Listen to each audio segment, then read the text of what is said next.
நபிகள் நாயகம் ஸல்லல்லாஹு அலைஹி வஸல்லம் அவங்க சொல்லுவாங்க, உங்களுடைய ஆயுட்காலங்களை அதிகப்படுத்த விரும்புகிறீர்களா? உங்களுடைய வாழ்க்கையில பர்க்கத்தை நீங்கள் விரும்புகிறீர்களா? வெட்டி வாழக்கூடிய உறவிடத்துல நீங்கள் ஒட்டி வாழுங்கள் என்பதாக சொல்லுவாங்க.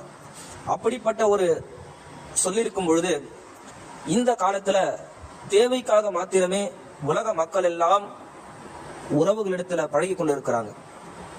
ஒரு இமாம் அவர்கள் அழகாக சொல்லுவாங்க, ஒருவரிடத்தில் நீங்கள் காசு இருக்கிறது, பதவி இருக்கிறது என்பதாக நீங்கள் பழகும் பொழுது அல்லாஹ் அந்த நபரை தேவைக்காக பழகிய நபர் மூலமாக கேவலப்படுத்துவான் என்பதாக சொல்லுவாங்க. ஆக நாம் ஒரு உறவிடத்துல பழகும் பொழுது யாராக இருந்தாலும் நாம் உள்ளத்திற்காகவும் அல்லாஹுக்காக மாத்திரமே அந்த உறவை நாம் பேணுகின்ற பொழுது அந்த உறவில் தனி பர்க்கத் இருக்கிறது. இதுவரைக்கும் என்று சொன்னா நாளை மறுமை